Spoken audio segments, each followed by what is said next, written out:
coming to you live today from Wild, Florida. We're gonna do the it's VIP tour. Cost me $189. We're going to pretty much get driven around to see the animals and species that are inside this huge, I think it's over 200 square feet, no, 120 square feet, a space with a bunch of species and animals. So we're gonna get into that. The VIP came with this lanyard, and you also get to feed the giraffe. You get a slushie, a lunch. That's your choice. So pulled pork, wrap, hot dog, cheeseburger, and no photo. Well, the X was supposed to be the check, right? But they did tell me to get one free meal. I didn't. Gator feed, I'm probably not gonna do that, but we're finna get into this. Sit back, like, subscribe, comment, all that good stuff, and let's get it. It's our little safari.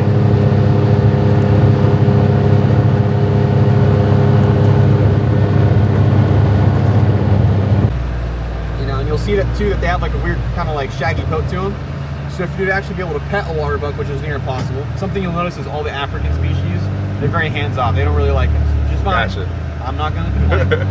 Those horns can mess up your day. So, but that coat is basically, it's covered in like an oil, so they're basically water resistant as well, and it gives a little musk to them as well. It's kind of hard to smell, but when you're up close to them, they have a very distinct smell. So in the wild, you can kind of smell where that hurt's been, because in all the the brush and stuff that rubs up on them. Now, does that oil help like keep away bugs or anything? I'm sure it does. Okay. Because you know what?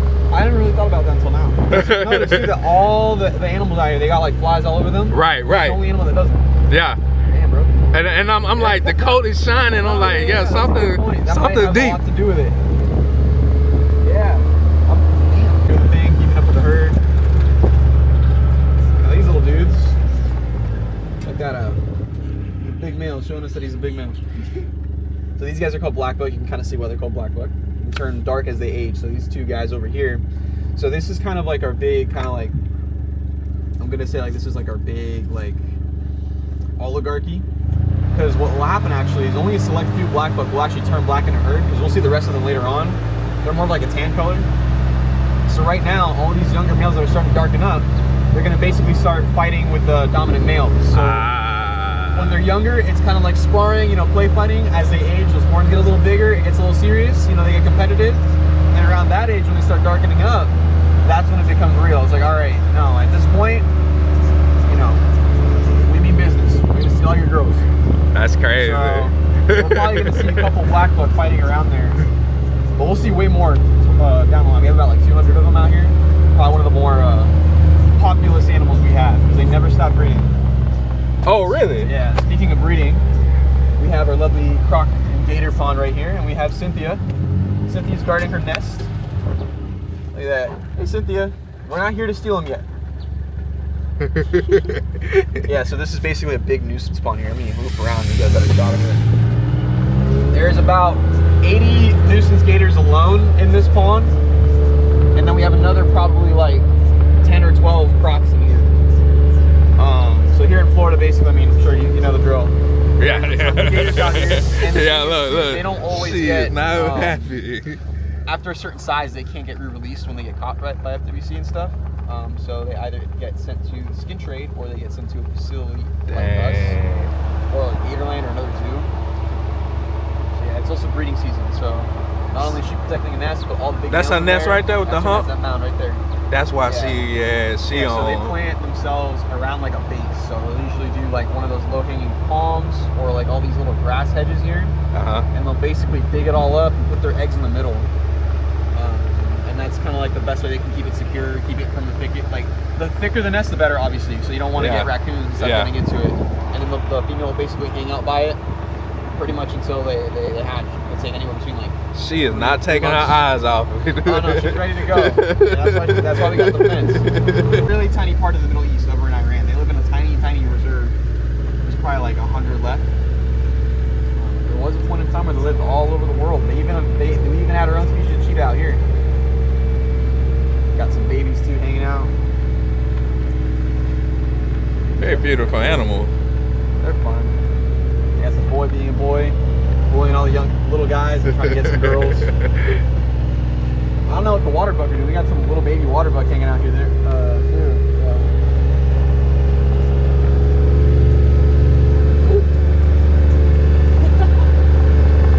Yeah. Yeah, it's cool coming out in the morning because everybody's waking up, everybody's hungry, everybody's kind of, you know, getting up, getting ready for the day, and, you know, mobilizing basically.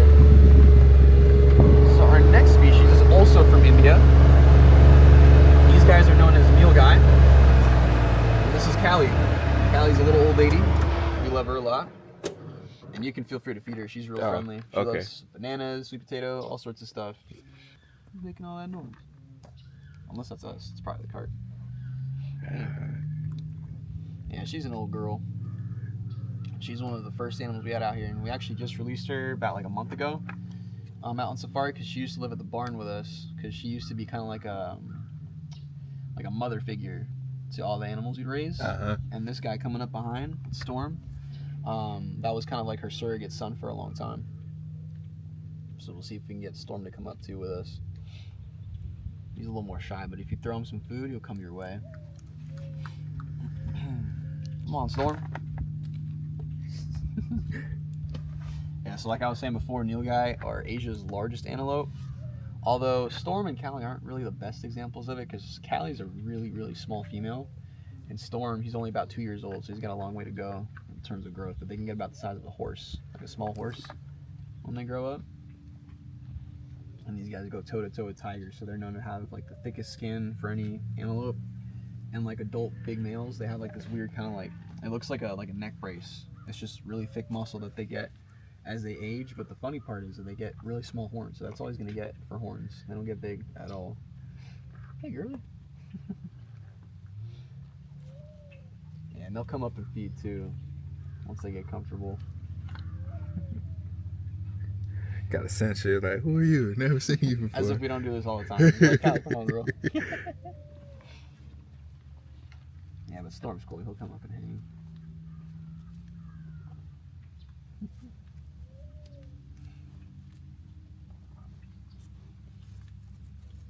Attaboy.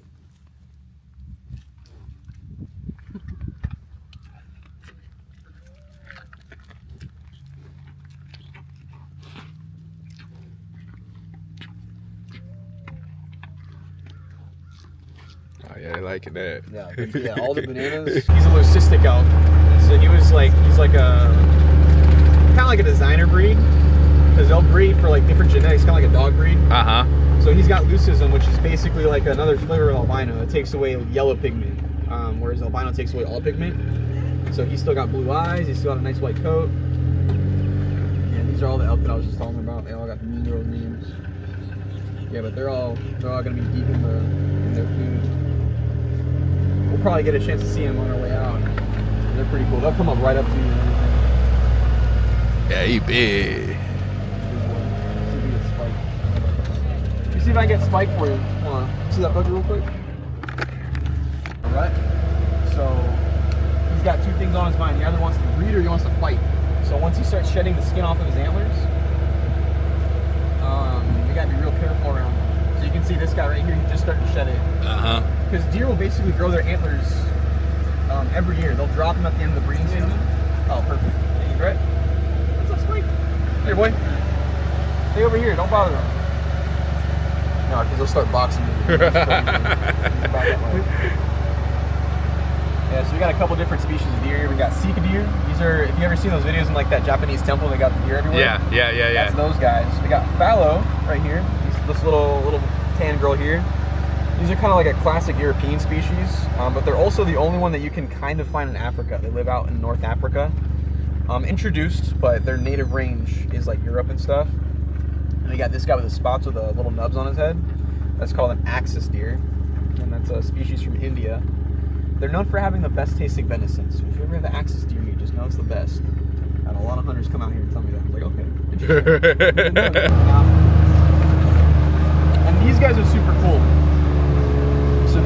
Banteng. Now, Banteng are actually one of the last living examples of a wild cattle species. There's not a whole lot of them left just because they're losing their habitat to a lot of habitat like encroachment. They're doing a lot of palm oil stuff out there in Southeast Asia where they come from. But on top of that, they're also at a genetic bottleneck because they're crossbreeding them into regular cows. So it really sucks because there's only really like 2 or 3 actual separate cattle species in the world besides their domestic ones. So it really would suck to lose them. There's only about 3,000 left in the wild. They live out in Vietnam, and there's a little tiny portion of them out in Java, a little island in Indonesia. They're really cool. We got another Highland here. She's the prettier of the two. Little girl. Named Merida and Biscotti. Another old name. Of the group, she loves treats. Give her a treat if you'd like.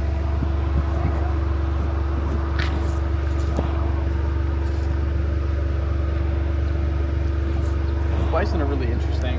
They actually used to live out here because their old range went all the way across the west into the east a little bit. And they used to have a small population here in Florida that was actually smaller because they live in the swampland.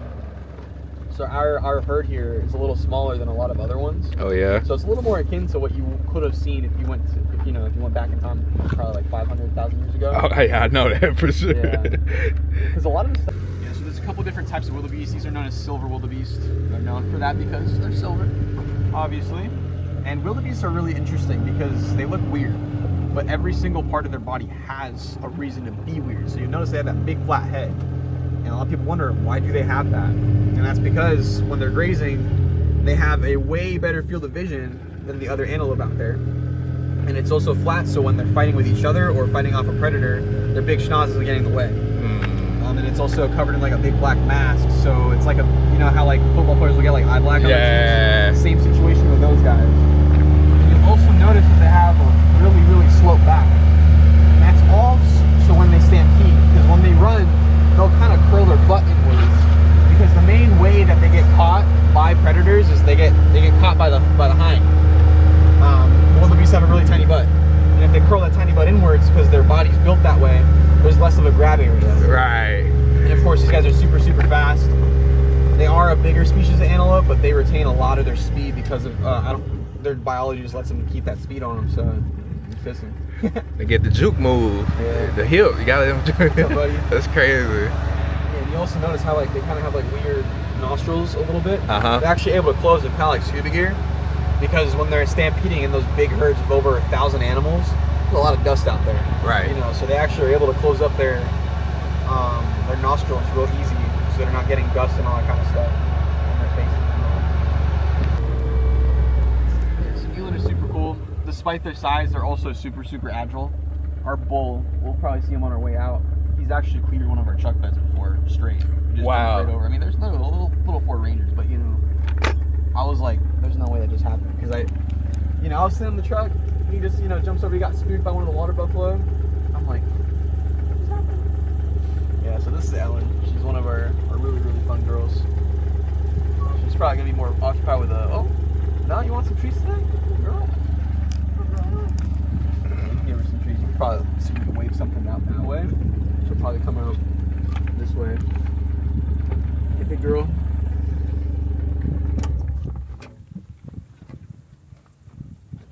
Something cool about the eland too is that both males and females will get horns, so everybody gets a nice set to sport.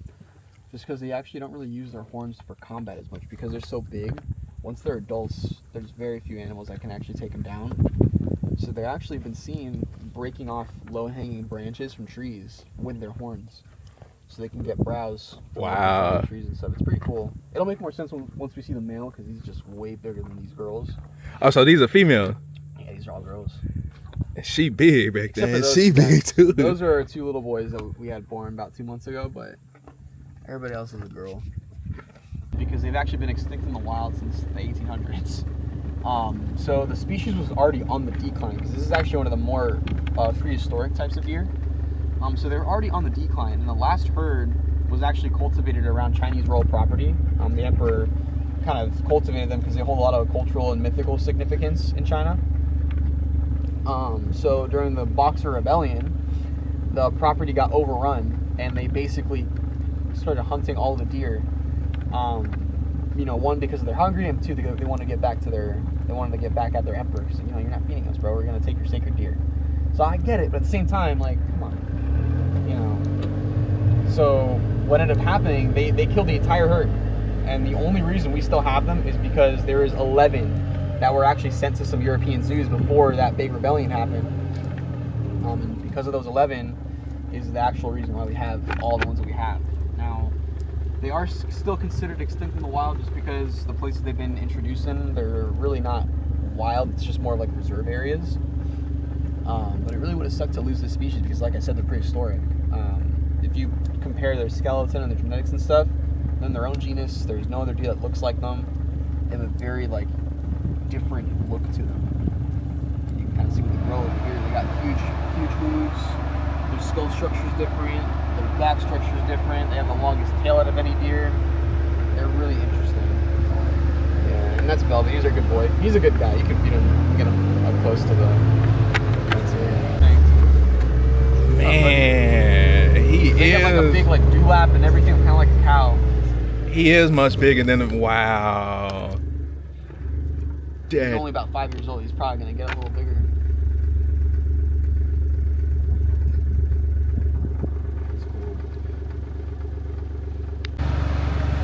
He's got those big horns. They're no joke.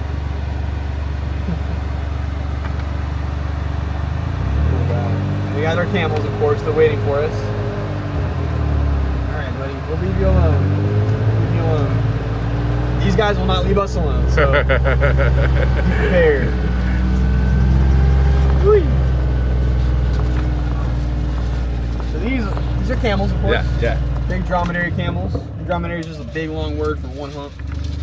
So these guys, naturally, they're supposed to be found in the Middle East. But there's actually more camels in Australia than there are in the Middle East, just because they've all been basically domesticated. Because camels have actually been, they're one of the first animals domesticated by humanity. They've been in our hands for about 8,000, 6,000 years, more or less. So they've basically been living alongside humans for almost the entirety of civilization. So they're very, very fine-tuned to live around people.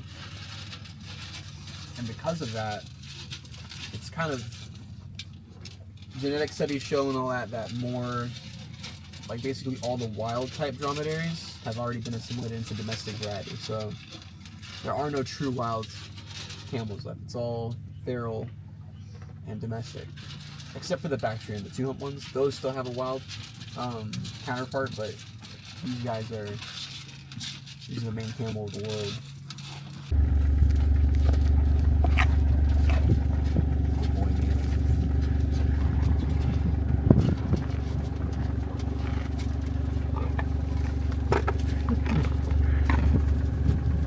So if you ever seen like those Zulu shields, they'll use their hide to make their shields and all that.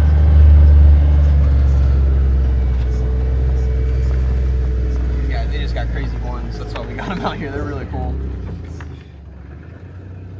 Yeah, so we got some babies here too, or not too long ago. They might come up. They are very friendly. The babies are friendly, so they might come up and hang out.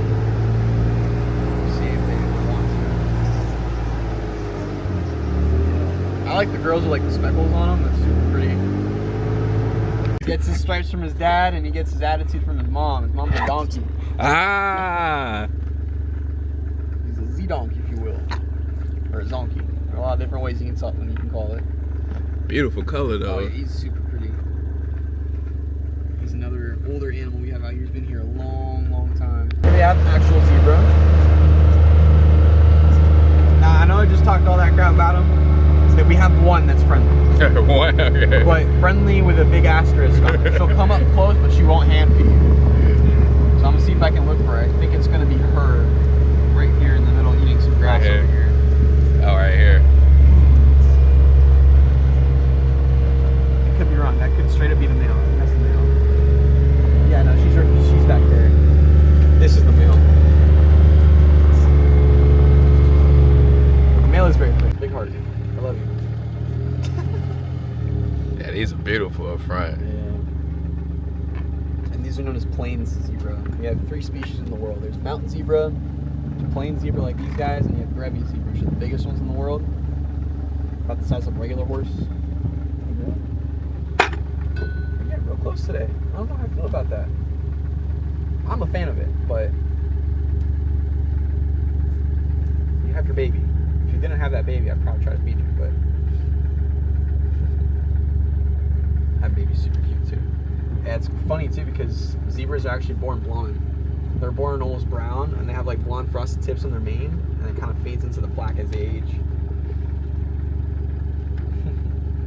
So they don't normally get this close? No, this is cool. Okay. This is cool.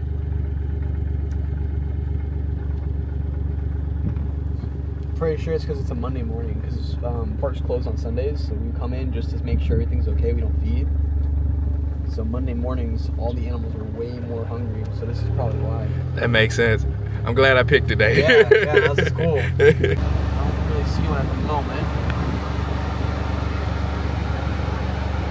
No, I don't see one. Yeah, they might be up there on our way out. We might see one. But Cuban crocodiles, they're basically a super rare endangered species. They're actually more terrestrial as well because the American crocodile, which you can see back there, is the top dog in that island. So they've basically been pushed all the way up into this one swamp where there's no food. So they've actually evolved to be more terrestrial. And because of that, they're the only crocodile to hunt in packs. So they're actually known for being super intelligent compared to other species. Let's see if I can find them. They're my all-time favorite just because of, you know, they're super agile. Oh yeah, we got one right here. Perfect. They're very, very agile. They have the longest legs of any croc to their size. You can see, yep, we got a big girl right here. So this is a Cuban crocodile right here. And they're one of the most intelligent in the world because of that whole pack hunting lifestyle. So what actually ended up happening when we got them in captivity way back in like the 70s or something like that, the keepers would realize that every time they'd go in, there would be one that would shoot out of the water and just stare them down. Mind you, the other crocs, we're talking full adults, 12 feet long. The others, the keepers would hear stuff in the bushes. 2 other ones are making a triangle all in front of this keeper. Straight up Jurassic Park. It's like, oh, they're trying to hunt us. So because of that, they had to do a lot of training stuff. So they kind of paved the way for a lot of crocodile training, which is really cool. Not necessarily paved the way, but a lot of like the training exercises worked best with these because they'd actually, you know, do really well with it. But the pack hunting is super cool just because they're one of the only crocs to really exhibit it. And even for their size, these guys can jump almost 4 feet high. How many gators you think is in that pond? Probably like 60. Okay. Yeah. Beautiful. They're called Scimitar horned oryx. They're a type of desert species. They live out in a portion of the Sahara. It's called the Sahel. It's basically like you have the Sahara as a desert, and then the small, tiny portion, I like to call it the appendix. That's like a really tiny grassland area. That's where these guys come from. And these guys are really special too because we almost lost them. There was a point in time where they were extinct in the wild, back in the 80s, because they were poached for a long time because of their horns. They're a very uniform looking animal. They're very pretty, so because of that, everyone's like, all right, if we grind their horns, it'll stop erectile dysfunction. And obviously it didn't work, so they hunted these guys almost to extinction. And there's about like 20 to 30 left in the world that they had confiscated. And it wasn't until 2016 that they actually re-released them out into the actual wild. Because they lived in controlled ranges, kind of like how they have with the rhinos right now, where they were released into you know, wild areas, but it was still controlled by people and it was still private. So because of the Endangered Species Act, they were actually able to kind of bring it back from extinction with genetic analysis, making sure that we're not interbreeding and inbreeding and all that. So they're kind of like one of the first big conservation wins in the world. I didn't know they grind their horns for treatment of ED. Yeah, a lot of like, that's crazy. A lot of traditional medicine like tiger teeth, all that stuff, a lot of it's to treat aging, like man parts aging and all that stuff. And so this is Leroy coming up here. Get a little sneak peek of what we're gonna do on the platform.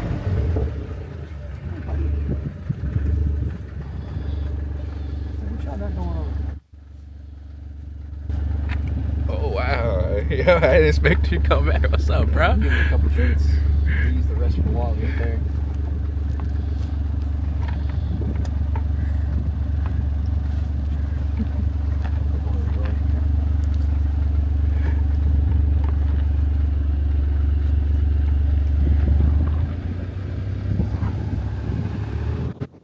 gonna take that camera. I'm gonna have him walk over here, and then we can like hang out with him, pet him, all sorts of stuff. Attaboy. Zuri, walk. So yeah, and you can pet him, you can give him treats.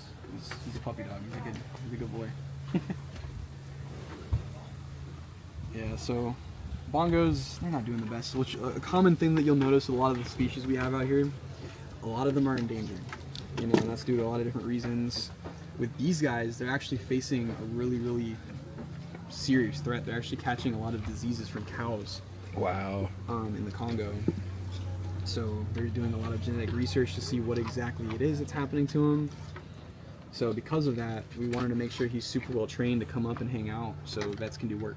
Basically get blood draws, you know, do all sorts of work on him. Because like he's accustomed to getting poked, to getting prodded. Yeah, well, like I said, he's much more tactile, so he's a little better for like, you know, hanging out, you know, playing and stuff. So feel free to give him some pets, give him some treats. You want a handshake from him as well. He gives great handshake. Great. Yeah, well, like, Oh, really? Okay. Because that tongue's basically like their hand of the world. They spend all day playing with their tongue in the trees, stripping off leaves and all that stuff. They'll eat thorn bushes as well. That tongue is super strong, super dexterous.